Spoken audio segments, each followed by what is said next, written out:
Hospitais da cidade de São Paulo estão com 70% dos leitos de UTI ocupados em meio a uma alta de infecções por coronavírus. Esse índice de ocupação cresceu 5% apenas entre o último sábado e ontem.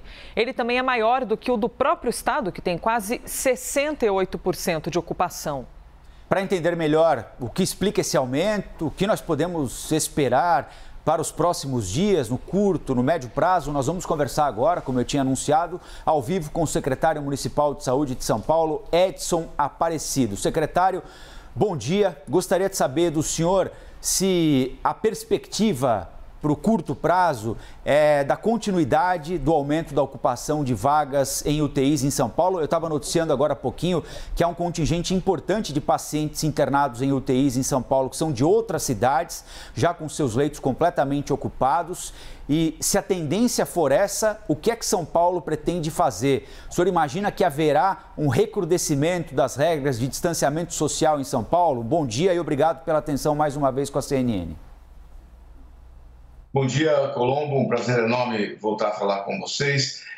Nós estamos hoje com uma taxa de ocupação dos leitos de UTI na cidade de 70%. De sábado até ontem houve um aumento de 5%. Para você ter uma ideia, é a maior taxa de ocupação nos últimos 3 meses, desde o final de outubro, início de novembro, onde nós chegamos a ter uma ocupação de pouco mais de 50%.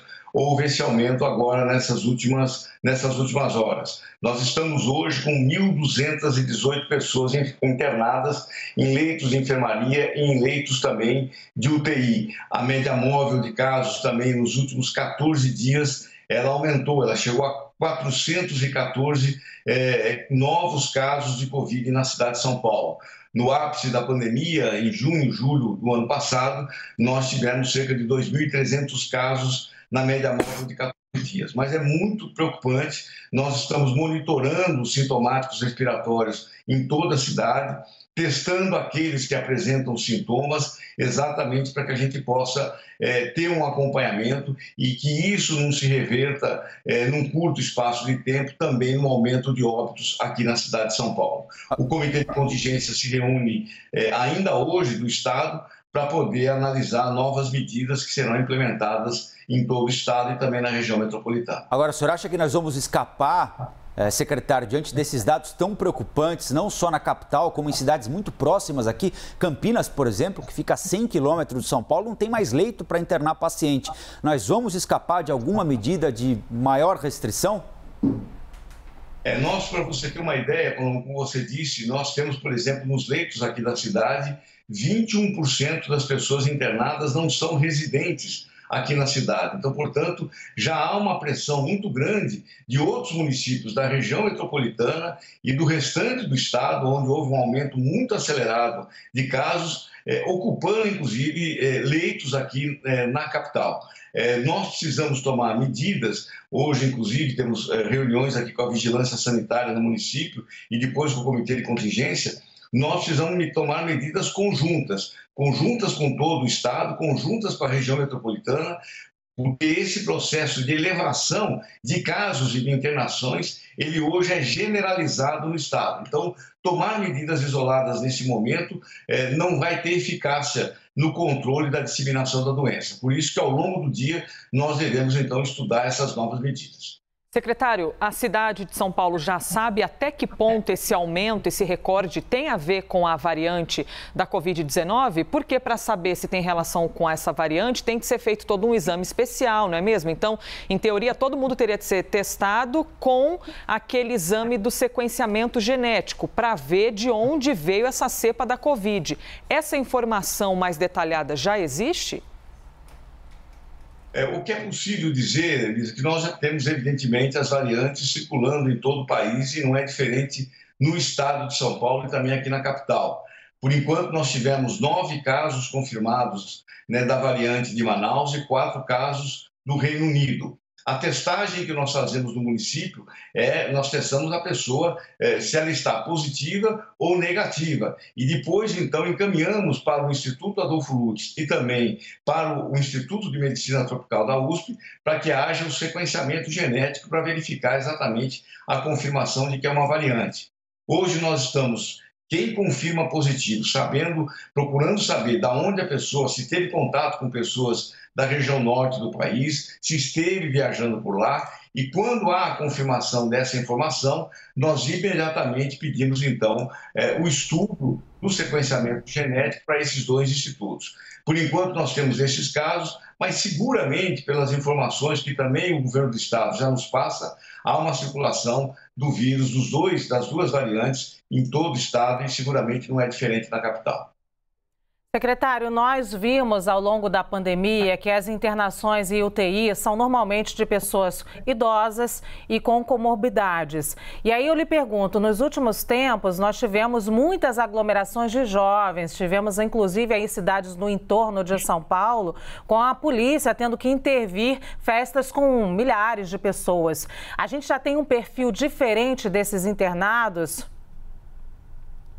Bom, cresceu, sem dúvida nenhuma, Luciano, o perfil dos internados em leitos de enfermaria com uma idade, com pessoas mais jovens, né? Que foram exatamente aquelas pessoas que passaram a circular no final do mês de novembro, durante o mês de dezembro, janeiro, né? Que se contaminaram, sobretudo nas regiões de IDH alto da cidade, no chamado centro expandido, foram para casa e contaminaram a família, sobretudo os idosos. São ainda os idosos que mais padecem com a pandemia, seja sob o ponto de vista das internações, seja sob o ponto de vista dos óbitos.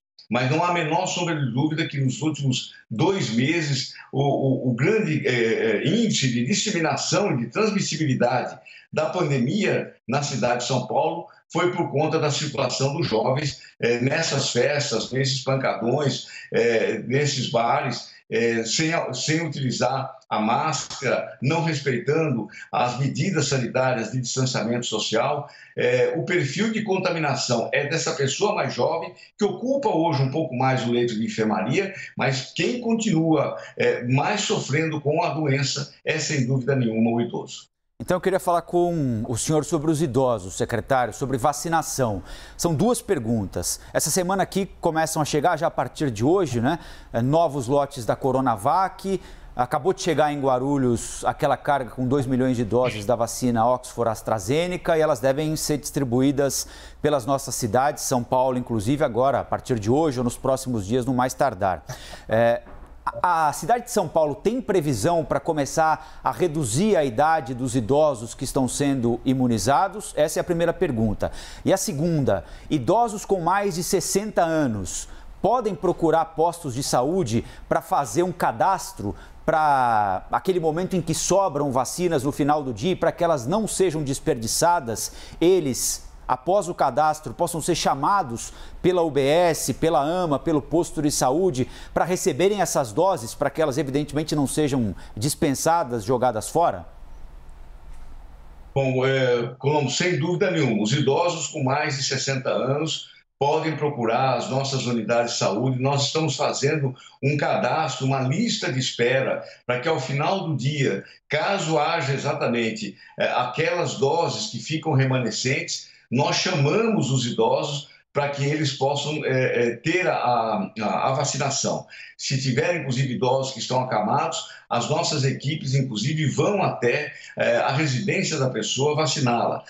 Nós temos também procurado, sempre ao final do dia, utilizar as doses que são de frasco único, para exatamente não haver qualquer tipo de desperdício. Mas a pessoa pode sim entrar em contato com a nossa unidade de saúde, verificar através da nossa plataforma saúde.prefeitura.sp.gov.br, ver a unidade mais perto e se cadastrar. Nós temos a programação com o nome de receber as novas doses para a faixa etária de 80 a 85 anos, para iniciarmos a vacinação no dia 1º de março. Essa é a programação. Nós devemos, essa semana, receber mais um lote do Instituto Butantan, da Coronavac, agora também com a chegada da AstraZeneca Oxford no Rio de Janeiro. A Fiocruz deve, em breve, mandar também para São Paulo um novo lote de doses. E a gente precisa, sem dúvida nenhuma, esse é o grande desafio, avançarmos na velocidade da vacinação. Para vocês terem uma ideia, o ano passado, na vacinação da gripe, A cidade de São Paulo, em 20 dias, vacinou 5 milhões de pessoas. Então, nós temos logística, capacidade e condições de fazer uma vacinação em massa. O importante, sem dúvida nenhuma, é avançarmos na disponibilização da vacina.